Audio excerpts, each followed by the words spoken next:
सबसे पहले मैं समीर बाकरे साहब के साथ चलूंगा और पूछने की कोशिश करूंगा कि समीर साहब, ये जो मनसे और तमाम दूसरी पार्टियों का द्वंद्व देखा जा रहा है मराठी के मुद्दे पर, हिंदी के मुद्दे पर, लेकिन एक नया सनातन निकल कर आया। और ये जो नया सनातन है ये श्री कृष्ण जन्माष्टमी पर दही हांडी नहीं बल्कि मटन हांडी का जिक्र करता है, मटन हांडी चाहिए का जिक्र करता है। कैसे देखते हैं इस हिंदुत्व को? देखिए, हिंदुत्व की कोई भी परिभाषा से इन लोगों को जोड़ना है ना, हिंदुत्व का बहुत बड़ा अपमान मैं मानता हूँ। हम्म। ये जो लोग हैं, ये राजनीति और अपनी वोट के इनके पैरों के नीचे से जो जमीन खिसक गई है, इसके कारण ये बौखलाहट में ये सब बातें कर रहे हैं। हम्म। मैं तो ये कहता हूँ कि ना इनके बात में कोई तत्व है, ना जनता के सामने इनका कोई महत्व है, और खतरे में इनका राजनीतिक अस्तित्व है। तो हम्म। ये तीन बातों के कारण ये ऐसी चीजें बोल रहे हैं। और देखिए, जो नॉनवेज का इशू जो खड़ा हुआ, जैसा आपके रिपोर्ट में भी पहले बताया, हम्म। ये आज का नहीं है, ये तो सालों से कोई महापालिका उसको बंद करते आ रही है। तो जितेंद्र आव्हाड जी, जिन्होंने ये विषय को हवा दी, जब वो महाविकास आघाड़ी के सरकार में मंत्री थे 2021 में, तब भी ऐसा सर्कुलर निकला था। तो मैं तो पूछना चाहता हूँ, पहले तो ये इन्होंने उस वक्त मटन पार्टी क्यों नहीं की? अपनी सरकार में रहते हुए तभी का ये है। और आदित्य ठाकरे जी जो बोल रहे हैं, मैं आपको मनोज जी बताता हूँ कि ये लोग सब मतलब बौखलाहट है इनकी। इनका मराठी नॉन मराठी का मुद्दा नहीं चला।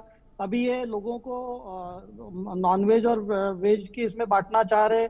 कल संजय राउत जो प्रवक्ता थे इनके, जो एक मतलब ऐसे टाइप के बोलते हैं कि क्या बोलते हैं वो, उन्होंने शाकाहारी लोगों को नपुंसक कहा।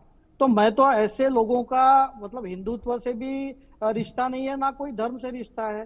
तो अगर ये वोट की राजनीति करना चाहते तो कौन से वोट लेना चाहते, ये भी नहीं मैं समझ पा रहा हूँ। और राज ठाकरे जी का तो मतलब आप देखिए कि 2009 में इनकी पार्टी स्थापन हुई थी, उसके बाद से इनका मतलब तेजी से इनका जनाधार घटा है।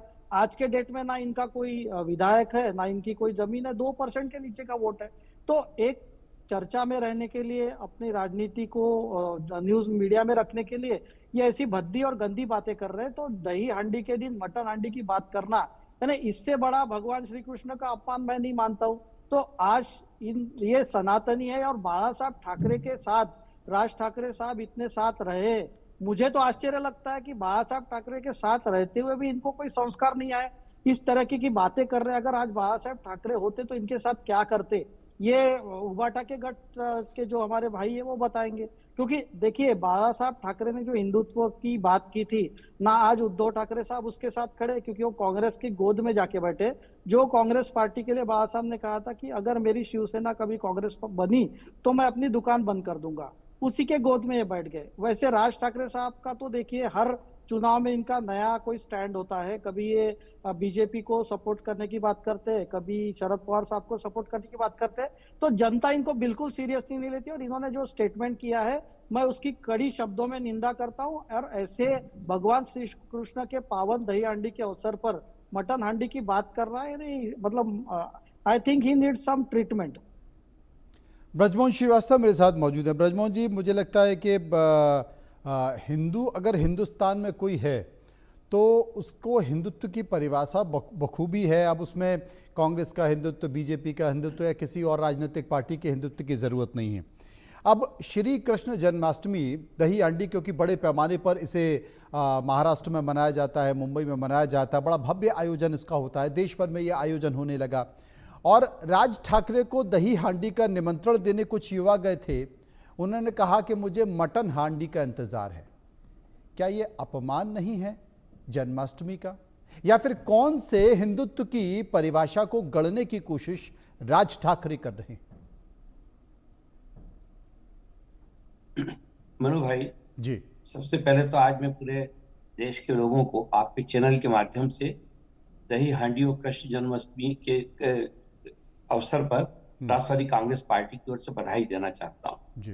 देखिए कि आपने बहुत एक तो सटीक मुद्दे के ऊपर चर्चा शुरू की है, लेकिन इस आदरणीय राज ठाकरे साहब जो चाहते थे उसमें वो सफल हो गए। वो चाहते ये थे कि किसी ढंग से कोई ऐसी वो विवादास्पद बात कहें।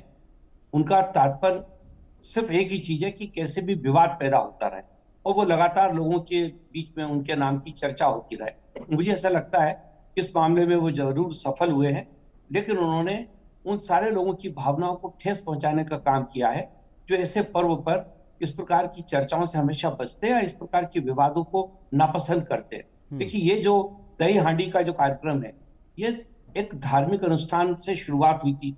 पेशवा काल और मराठा साम्राज्य में इन सारी बातों को शुरू किया गया था।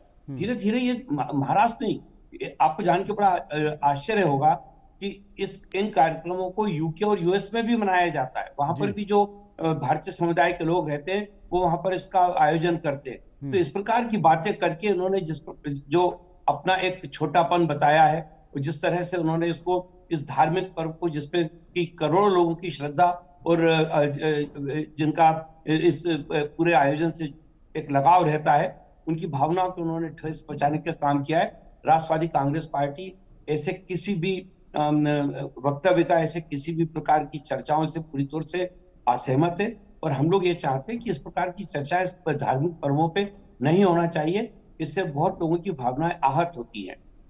लेकिन ब्रजमोहन जी, मैं वही जानना चाहता हूं कि राज ठाकरे को हो क्या गया। मुझे लगता है अगर बाला साहब ठाकरे जिंदा होते तो आज वो देखते कि उन्होंने जिस हिंदुत्व की रचना की, गणना की, या जिस हिंदुत्व के जरिए अपनी पार्टी को आगे बढ़ाया, उद्धव ठाकरे और राज ठाकरे एक नई दिशा पर चल रहे हैं।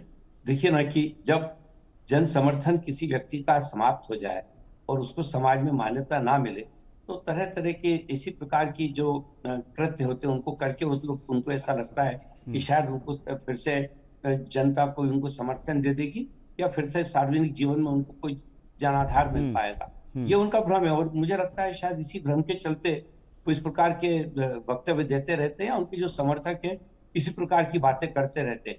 मैं तो बल्कि आपसे ये कहूंगा कि इन पर ज्यादा चर्चा करने की जगह हम इस धार्मिक पर्व का जो एक बेहतर पक्ष है, जिसमें कि लोगों के स्वास्थ्य से जुड़ा हुआ है, जिसमें युवाओं की टोलियां निकल के आती है, जिसमें लाखों रुपए के पुरस्कार दिए जाते हैं उन लोगों को।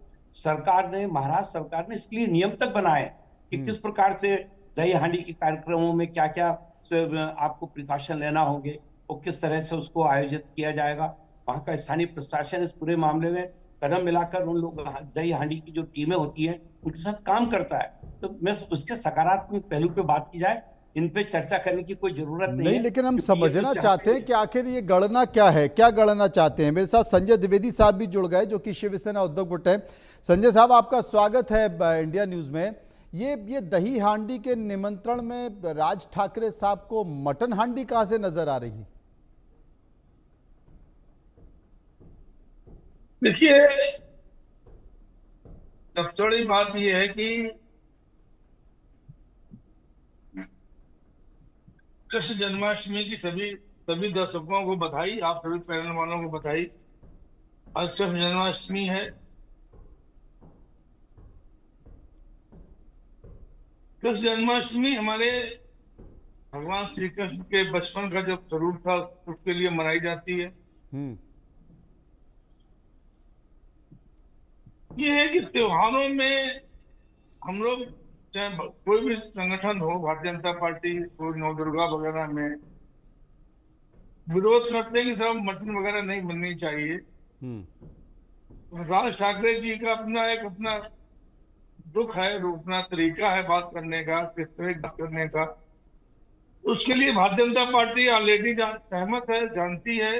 जब लोकसभा चुनाव में उनका साथ दे रही थी, तो ये भारतीय जनता पार्टी से उनका पुरजोर साथ दिया। दूसरा, जब शिवसेना उद्धव ठाकरे सरकार थी, तो माननीय उद्धव ठाकरे जी मस्जिदों में लाउड स्पीकर का विरोध करके लड़ रहे थे। ये तमाम ऐसी चीजें हैं जिसमें बीजेपी उनका साथ दे रही थी। अब ये उनकी मांग है, उस पर क्या विचार करना चाहिए, सरकार को सोचना चाहिए। उस पर क्या एक्शन लेना है, ये जज देवेंद्र फडणवीस को उस पर विचार करना चाहिए।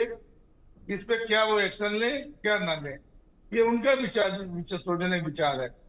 शिवसेना कभी भी कानून को अपने हाथ में नहीं लेती। जिस तरह से मराठी और हिंदी का जो विवाद चला, इसमें हिंदी बोलने से मना नहीं किया जा रहा, लेकिन मराठी बोलने के लिए लोगों को कौन लोग परेशान कर रहे थे ये नहीं मालूम है। कानून व्यवस्था बिगड़ रही थी।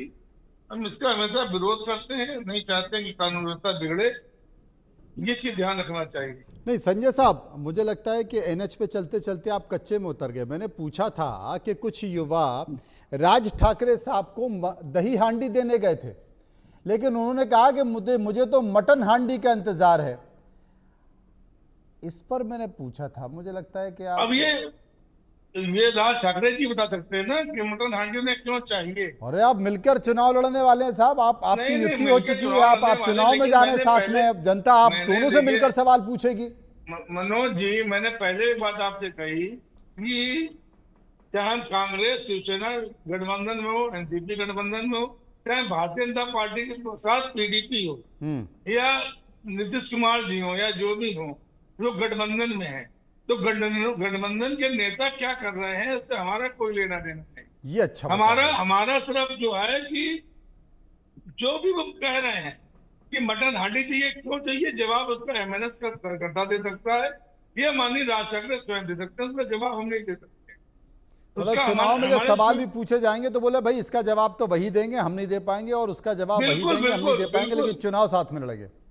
बिल्कुल भाई हमारे विचारधारा, हमारा कोई उनके संगठन में थोड़ा जुड़ जाते हैं, विचारधारा में थोड़ा मिल जाती है। हाँ, महाराष्ट्र की जनता के लिए जैसे भारतीय जनता पार्टी के पास हमारे संगठन है, वो संगठन जैसे आप मान लीजिए, आप आज एकनाथ शिंदे हैं, अजीत दादा पवार हैं, अजीत दादा पवार के लिए कल तक भारतीय जनता पार्टी चक्की पिसवा रही थी। चक्की पीसी, माननीय मोदी जी कहते 70,000 करोड़ घोटालाबाज है ये, सिंचाई विभाग घोटाला किया इन्होंने, 2,000 करोड़ उससे ज्यादा की संपत्ति दर्ज थी, तब इनको आपत्ति थी, लेकिन आज इनके साथ में आ गए तो कोई आपत्ति है। यही कहते साहब वो तो कानूनी दांव पेच है, कानून समझे, कानून देखे इस चीज को, उसमें हम क्या कर सकते हैं।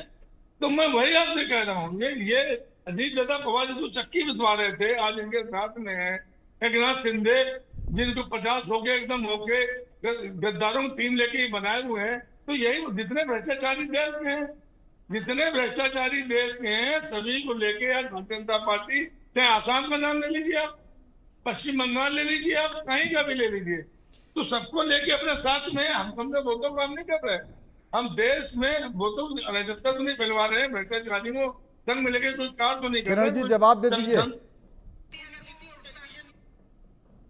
किरण जी, किरण सोनवाने जवाब। हाँ बोलिए। संजय जी की बात